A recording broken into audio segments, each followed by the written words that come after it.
you'd call it. Yeah, do you want to just tell the room what you've been doing this month and what it's been for? Yeah, so we've just been raising some money and awareness for like kind of destigmatisation of male mental health. It's a really big problem, especially in the past year or so when everyone's been alone and not talking to people and not seeing people. Raising awareness and raising some money. And growing mustaches. That in mind, why, I know you've spoke about it a little bit, Charlie, but does anyone else want to just talk about why this is such an important thing to talk about and normalise? Everybody realises how much we struggle on talking to each other about things that matter, don't they? Everybody does the same thing. I don't speak to anybody about what problems I've got going on in my head or anything really. But it's relatable, isn't it, to everybody? Yeah. I think it's just about like encouraging people to talk in it. I think it's a good avenue of not actually putting people on the spot about talking about their own personal problems, but talking about the wider issue itself. Yeah, especially in these times as well, where it's more important than ever just to keep staying up to date with people and chatting to them, I think. You want to just talk about the stigma that is attached to men's mental health and how do you think that's kind of presented through society? Stereotype. It's not really a common thing to talk about how you're feeling and how expressing that to your friends. It's not something that's it should be quite a common thing, but it's not really at the moment. I think we're expected to have like a stiff upper lip and just kind of get on with it, but trying to work to change that. Whereas women might they're more encouraged to talk to each other. And I think that's kind of implemented from a really young age. But I think it is changing, and it's like small steps and small changes, and you never would have had this when we were kids. Yeah. It's a recent development that this has happened. I think maybe a generational thing. I think like the stereotype is that you're always told to like man up or like get on with it or like stop being a pussy, and like whereas like other kind of people seem to have a bit more of a network of support, whereas like it feels like as a guy you're meant to maintain this standard that nothing's kind of wrong, like you're saying, just kind of suck it in and get on with it. But I think like everyone in this chat, I'm sure like has been told to like man up so many times, whereas sometimes it's nice to just like have a brew and chat with someone about how you're feeling rather than just getting on with it. Well, acting a fool all the time as well. Like you go around your mates and you'd just act like an idiot or whatever around them, but you'd never sit down and actually chat. Yeah.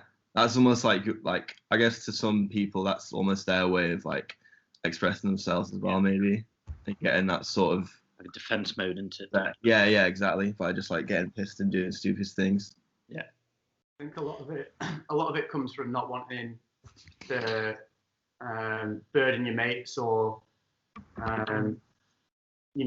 not cause something, but make them feel responsible for you as well. You guys feel like with this stigma that has been attached, has it stopped you guys from talking in the past and like opening up to people about your own mental health? Yeah, definitely in the past, but I think sort of recently, I think with like between us lot, we've got obviously a couple of group chats between us. That's a good space to open and talk a bit.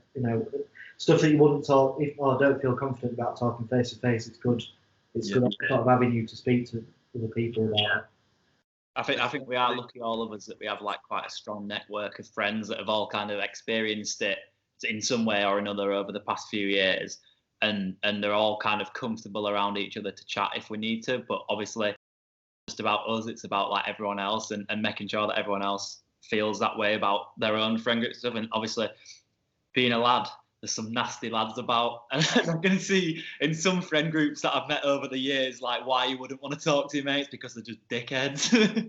Yeah, definitely. Like, I think we're all quite lucky to have like a group of mates that all look out for each other and support each other, even if it's just sending them a message and being like, "You're right," with no context at all. It goes a long way.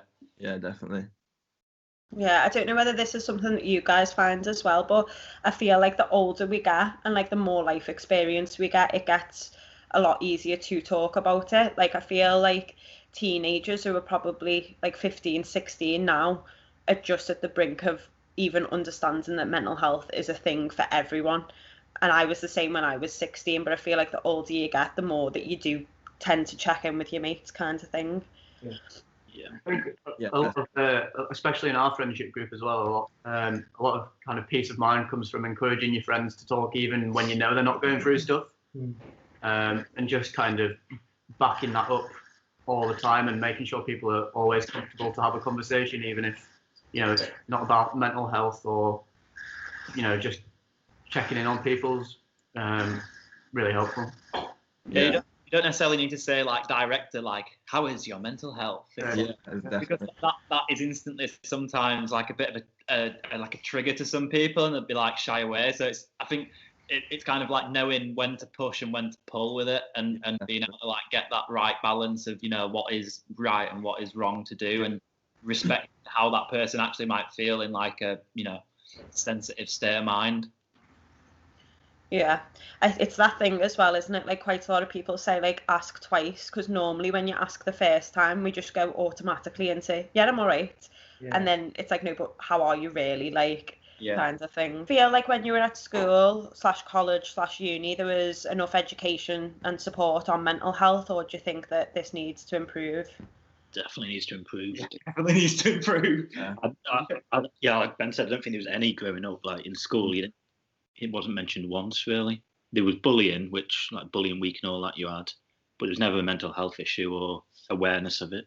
Yeah. Even if it was like bullying as well, it's like, obviously bullying is a contributing factor to like mental health. So, but there was never that like thing like, how is your mental health because of bullying? It was just like, if you are being bullied, tell a teacher. Yeah. Schools are like, don't want to admit that their students have got mental health problems, maybe. Yeah. Like, so elitist sometimes in high schools and stuff and colleges, where they get rid of all the dead weight that aren't passed, stuff like that. Yeah.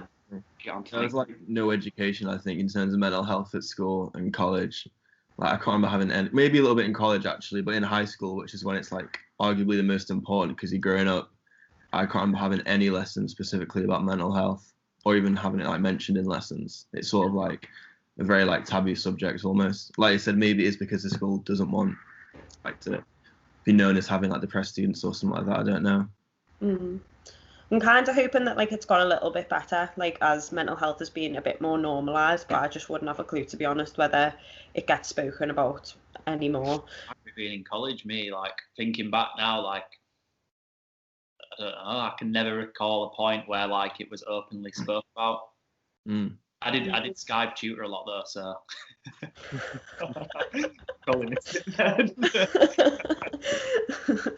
What about university? Do you feel like there was any support there? Definitely more, I think. Yeah, there is more.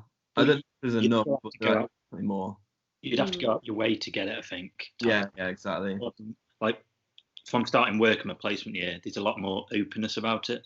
You have like sessions where you sit down and actually talk. In uni, you have to physically go out your way, type thing.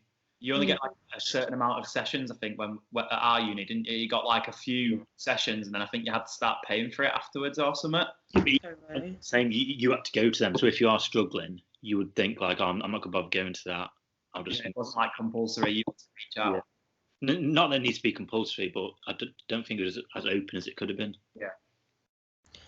Cool. How would you think would be the best way to approach speaking to one of your friends about mental health if you think they were struggling? Obviously, we have touched on this a little bit, but. Yeah, I think making sure in a roundabout way that they always know that someone is there for them, rather than constantly just asking, like Ben said, how's your mental health? How's your mental health? Just always let them know that you're here just for, you know, a coffee or a chat about anything, which is, like we said, pretty good in our friendship group. I think it is about understanding your mates as well, like who acts in a certain way, what type of person they are, and speaking to them how they are comfortable with. Yeah, everyone has mates that will be more comfortable by just saying, like, if you're messing like, how are you doing, that will just say, yeah, I'm not doing too well at the moment. Whereas I guess some friends will instantly just sort of put a, like, defense and be like, oh, I'm doing fine, and then have to like chat to them a little bit more. I think being aware of your friends' behaviours as well. If they start drinking more, or not eating, or smashing drugs or something like that, being aware of those triggers, and having something about you to actually step in and say, this isn't cool. How are you doing? Kind of notice you're getting a bit unhealthy or something, or whatever word it is. Yeah. Similarly to that, how would you reach out to your friends if you were struggling with your mental health? Well, I think we've got quite a good network between us, so it wouldn't. The avenues are there to speak out to your mate and say, I'm not feeling how I want to be feeling, or there's something up, or can I talk to you about this? So for sort of us personally, there's quite a lot of opportunities to reach out and speak to our friends and say, can we have a chat or just have 5 minutes or something? So for us, I think it's quite easy quite lucky that we've got sort of quite a lot of people we can speak to. Mm. And from the support that we've got from Movember donations, I think it's quite clear that lads are yearning for that support network. Yeah. The amount of people that have shared that and told us good on us and that kind of thing, I think it is quite widespread that people want that support. Mm-hmm. It's just encouraging people to actually talk about it. Yeah, it's what happens after we've done all the raising money and stuff. It's then following up with sort of being effective about it. Yeah, it's not just a month, is it? Yeah. You can't just forget about it for the next 11 months and then do Movember again. I think it'd be quite critical. Yeah.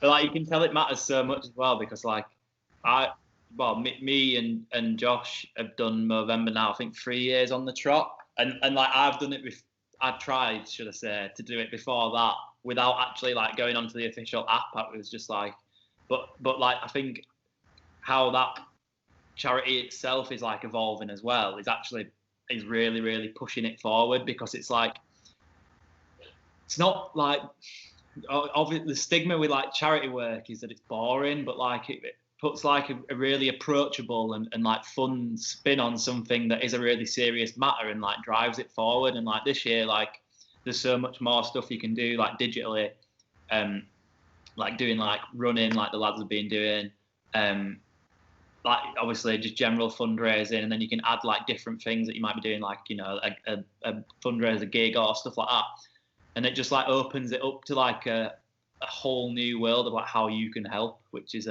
class.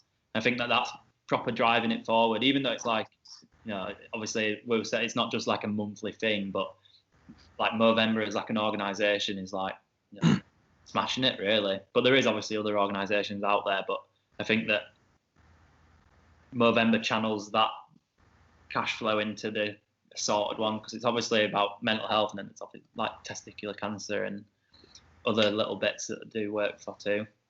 Mm. What I think was really nice as well is the fact that you said it puts a light-hearted spin on it, because I've been going to quite a lot of peer support sessions for mental health, and I feel the ones that capture their audience so much better are the ones that come in and are quite outgoing and make jokes, and it just lightens the mood on a topic that can be so difficult and so hard to open up about. I think that is how quite a few in my experience quite a few of my mates, and when I'm speaking to lads about it, it is a good way when you chat about these sort of things to not keep it light-hearted, but to still sort of make a few jokes and stuff like that. It makes it much easier to talk about, rather than being this super serious subject, which it still is, but it doesn't seem like that when you do it in a more sort of friendly way. Mm. Yeah, definitely. I'm not serious 90% of the time, so in my opinion, if someone was to approach me in a bit more of I don't know, you got to, I was saying before, you've got to know when to push and pull, and I think you can kind of get in there by being on the funny side and then divert it to a serious side, and it's just knowing obviously your own friends best, don't you? And everyone's got a bit of a different path into how you're going to get into it. So I think that it's just knowing your friends and knowing the signs and being able to use their personalities and their quirks to your advantage to get to the right frame of mind with them, get on a level. What piece of advice would you give to, let's go with your younger self with everything that you know about mental health now? You're a lot more open. I think when you're younger growing up, you're a lot more in yourself, and you don't think everyone, like, you're afraid to say anything, or I think yearning for other people to speak out, and will kind of follow suit if you speak out. So I think kind of being the first person, maybe being a bit of a leader in your friendship group and kind of speaking out about that kind of thing.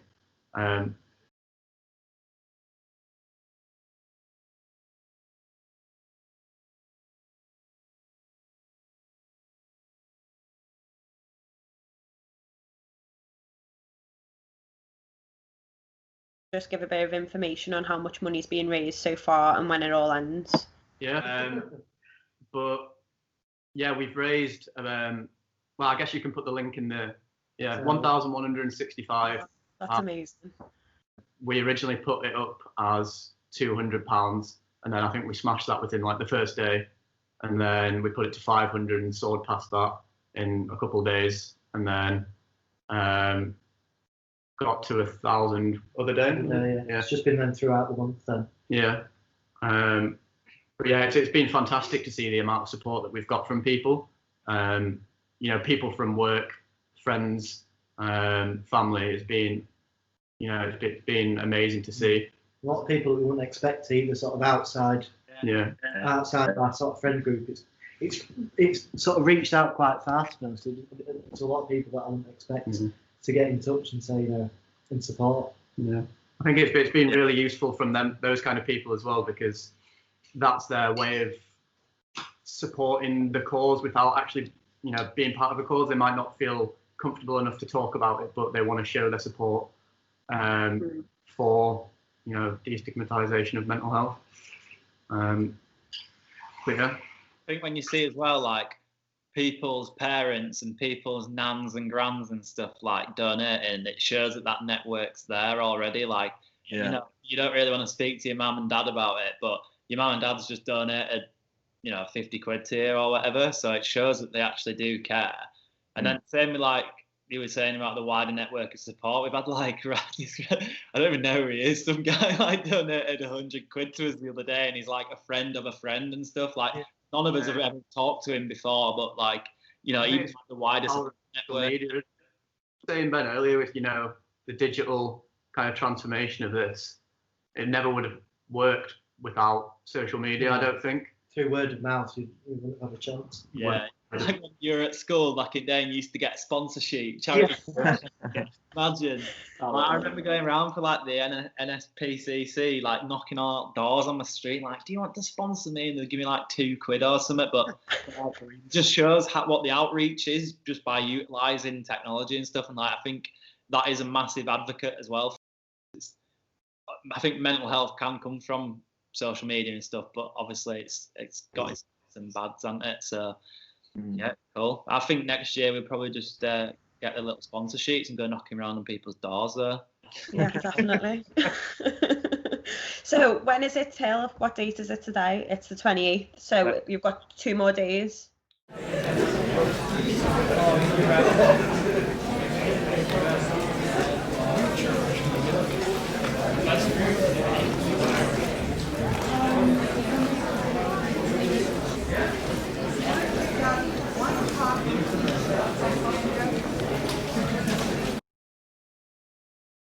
Basically what we've been doing here, where we've just been talking about mental health and kind of sharing our own experiences. I'm going to be running sessions like that in Leeds and in Liverpool. We've got them all over the UK. Basically, it's a free service. It'll be once a month. Obviously, it's going to be online like this for the first session. And then hopefully, if Bojo allows, it'll then go back to face-to-face. But yeah, so it was really nice speaking to you, and I hope you've enjoyed it. Yeah, it's been nice. Thank you. It's been a good one. Nice little wake up.